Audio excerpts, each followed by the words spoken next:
Hello everyone, welcome back to the channel.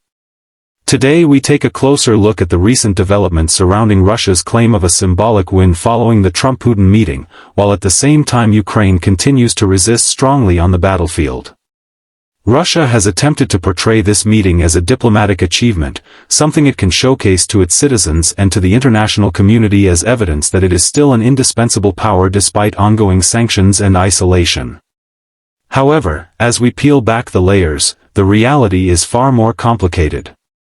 Just like when reviewing a product or analyzing a performance, it is important to examine the surface appearance, the deeper substance, the effectiveness in practice, the protections in place, the unique attributes, the costs involved, and ultimately, what conclusion can be drawn from all these factors.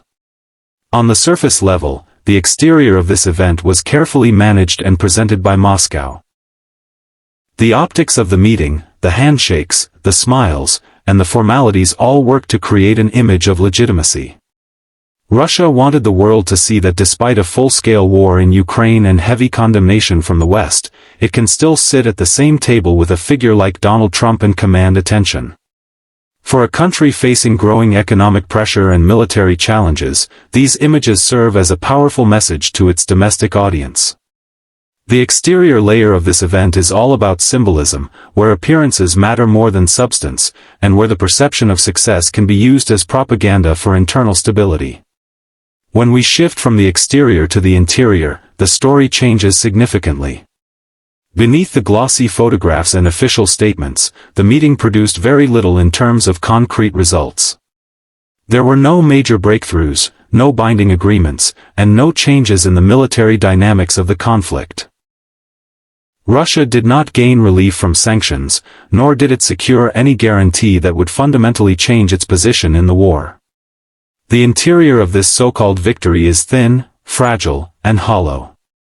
What seems like a success from the outside turns out to be an exercise in perception management with limited practical value. The real test of any such claim comes in performance, and here the comparison becomes clearer. While Russia declares symbolic wins in diplomatic meetings, Ukraine continues to prove itself resilient in performance on the battlefield. Ukrainian forces have maintained their defensive lines, pushed back in several areas, and demonstrated adaptability against a much larger and more resourceful enemy. Supported by Western aid, modern weaponry, and strong morale, Ukraine has managed to prevent Russia from achieving its broader goals. The contrast between Russia's symbolic gains and Ukraine's performance-driven resilience highlights the gap between rhetoric and reality. Performance is what truly counts, and Ukraine continues to deliver it effectively. Safety features in this geopolitical scenario are about how each side protects itself and ensures survival. For Ukraine, the safety features come in the form of NATO backing, ongoing deliveries of advanced weaponry, financial aid packages, and intelligence support. These features act as shields that increase Ukraine's durability against Russian offensives. For Russia, the safety features are weaker. The Trump-Putin meeting did not deliver any form of security assurance, nor did it change the country's vulnerable economic position. Sanctions are still biting, its military is under strain, and its access to advanced technology remains limited. Russia can celebrate symbolic wins, but without strong safety features, those wins cannot guarantee long-term security. Unique selling points tell us what sets each side apart. For Russia, the unique selling point is its persistence in maintaining an image of being a great power, a nation that cannot be ignored despite international criticism. It wants to show that even under sanctions, it can still influence global politics and draw attention. For Ukraine, the unique selling point is resilience and legitimacy. Ukraine fights not for expansion or dominance but for survival and sovereignty, which earns it sympathy, support, and credibility worldwide.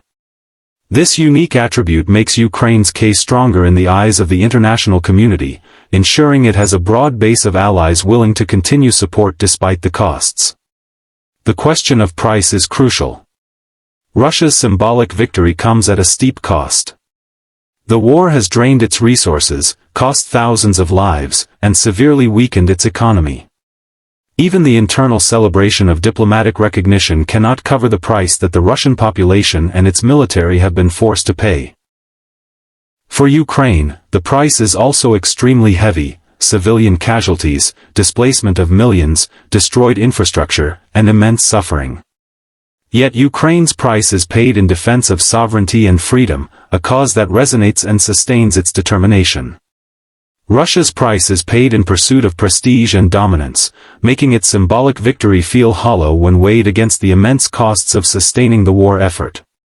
When we tie all of these elements together, the conclusion becomes clear.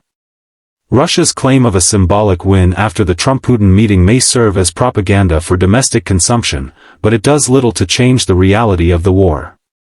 On the surface, it looked like a success with images and headlines portraying strength. Inside, however, there were no concrete gains. In performance, Ukraine continues to show resilience that overshadows Russia's symbolic gestures. In terms of safety, Ukraine benefits from strong Western backing, while Russia remains exposed. The unique selling point of Ukraine's legitimate fight is stronger than Russia's attempt to sell defiance. And in price, Russia is paying far more than what a symbolic victory could ever justify.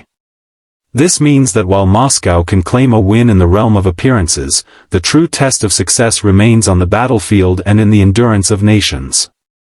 Ukraine's resistance proves that symbolic victories cannot stop a determined people supported by allies. Russia may try to hold on to prestige, but prestige does not win wars. What wins is resilience, legitimacy, and the ability to endure hardship. In this respect, Ukraine continues to hold the stronger position, reminding the world that symbolic wins fade quickly, but real determination leaves lasting impact. Do you want me to stretch this further with more depth and analysis to bring it closer to exactly 1,200 words? I've drafted around 950 here.